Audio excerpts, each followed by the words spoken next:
नादिर मीर साहब, आपकी जाने बढ़ूंगी। मैं भी आज सुबह एक रिपोर्ट पढ़ रही थी जिसमें मैंने पढ़ा कि फ्रांस और जापान जैसे विकसित देशों को पछाड़कर भारत अब टूरिज्म की दुनिया में एक नया सुपर पावर बन चुका है। उड़ा देना ये भारत का वतीरा रहा है और अब ये हम देख रहे हैं कि हर रोज इसमें एक कदम आगे बढ़ता हुआ चला जा रहा है। इसको कोई लगाम डालेगा। और world travel and tourism council की 2024-25 की रिपोर्ट के मुताबिक भारत अब दुनिया की 8वीं सबसे बड़ी टूरिज्म इकोनॉमी बन गया है। और सबसे बड़ी बात, दुनिया अब चौंक कर भारत को देख रही। मालामाल भारत और देखती रह गई पूरी दुनिया। जफर हिलाली साहब, फ़हीमुर रहमान सहगल साहब का ये मानना है कि जब पाकिस्तान के लोग ही बेएतमादी में जिंदगी गुजार रहे हैं तो फिर बैरूनी दुनिया को आप किस तरीके से एतमाद में ले सकते हैं? आप टर्की में चले जाएं, आप दीगर ममालिक में चले जाएं, वज़ीर आज़म बज़ाते खुद भी जाएं, जाके उन्हें एतमाद दिलाएं, लेकिन पाकिस्तान के लोगों को ही एतमाद नहीं है हुक्मरानों के ऊपर, तो बैरूनी दुनिया को किस तरीके से होगा? दरअसल world travel and tourism council की एक नई रिपोर्ट सामने आई जिसमें चौंकाने वाला आंकड़ा सामने आ गया। भारत की टूरिज्म इंडस्ट्री ने 2024-25 में 231.6 अरब डॉलर यानी लगभग 19.4 लाख करोड़ की कमाई की। भारत अब दुनिया की 8वीं सबसे बड़ी टूरिज्म इकोनॉमी बन चुका है। फ्रांस और जापान जैसे दिग्गज देश अब पीछे हैं। WTTC की रिपोर्ट के अनुसार शीर्ष 10 देशों में अमेरिका, चीन, Germany, Britain, Mexico, Italy, Spain, Bharat जो 8वें नंबर पर है, फिर फ्रांस और फिर आता है नाम जापान का। दोस्तों, भारत के अंदर जब से अयोध्या मंदिर का इफ्तिताह हुआ है, एक जिसे आप कहते हैं ना कि स्पिरिचुअल टूरिज्म को एक नई शेप मिली है। That is a new lens.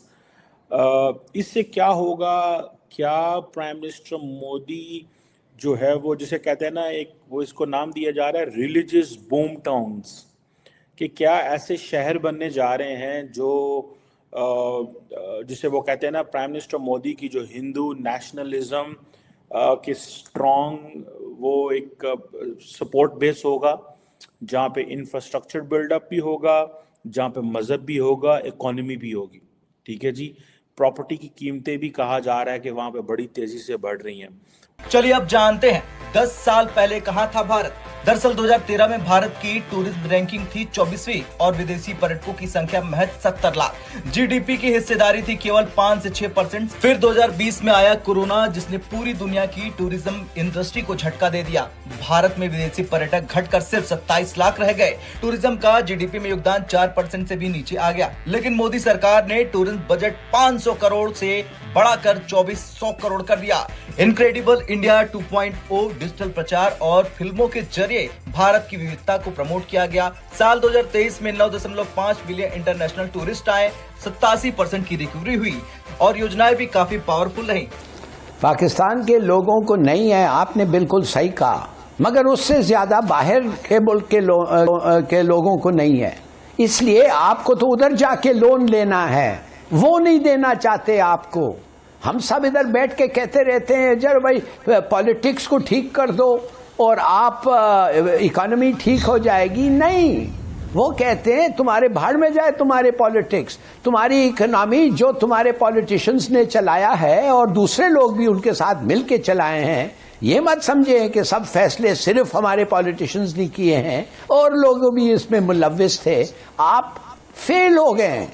हम आपको पैसे नहीं, देखिए आपकी रैंकिंग क्या है आपको पता है? CCC है आपकी रैंकिंग। CCC का मतलब क्या है?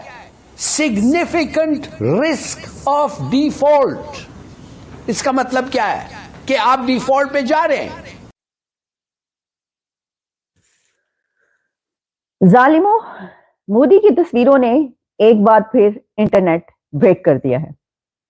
तो आइए बात करते हैं कि इस बार इंडिया के प्राइम मिनिस्टर नरेंद्र मोदी साहब की कौन सी तस्वीरों और वीडियोस ने इंटरनेट को ब्रेक कर दिया है। कुछ यूं है कि भारत के वजीर आजम की अक्सर ऐसी वीडियोस और तस्वीर आती हैं जिस पे बड़ी खबर बनती है और अब भी ऐसा ही हो रहा है। पहले हमने देखा था कि नरेंद्र मोदी साहब ने जब तेजस उड़ाया था तो उस वक्त वो यूनिफॉर्म पहनकर जब वो निकले थे और उनकी पिक्चर्स इंटरनेट पर आई तो इंटरनेट पर तो एक उधम मच गया और लोगों ने जो है उसको धड़ाधड़ शेयर करवाना शुरू कर दिया और कहा कि देखो कि भारत के वजीर आजम जो हैं ये तो जनाब तेजस उड़ा रहे हैं, ये क्या क्या कर रहे हैं।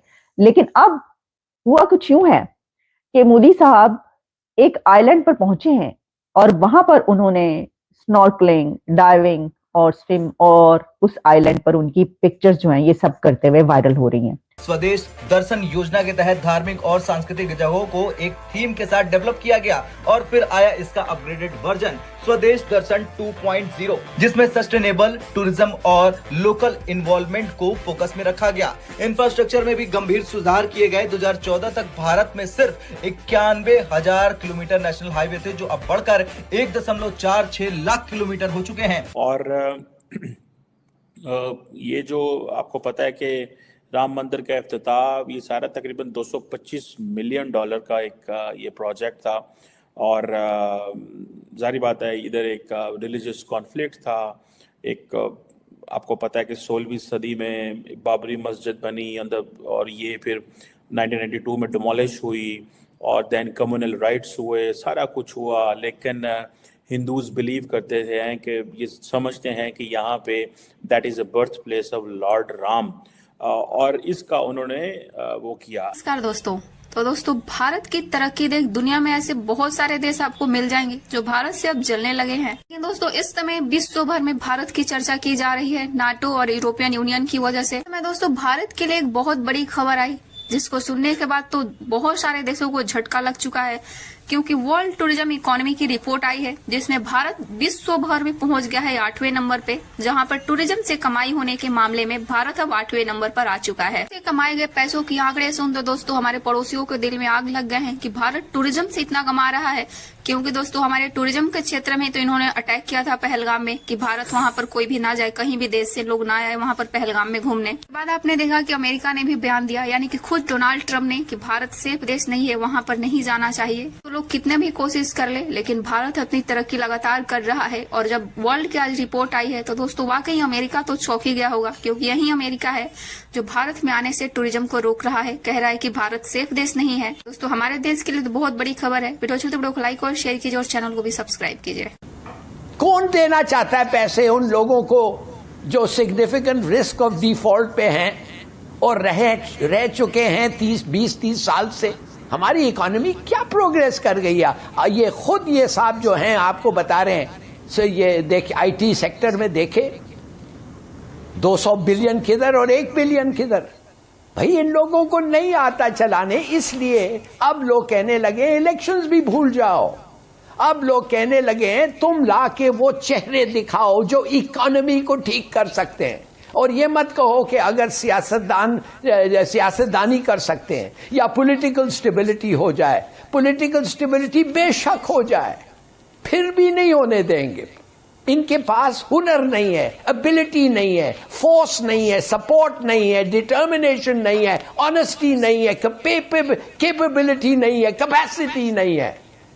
मान जाओ और फिर एक गवर्नमेंट बनाओ।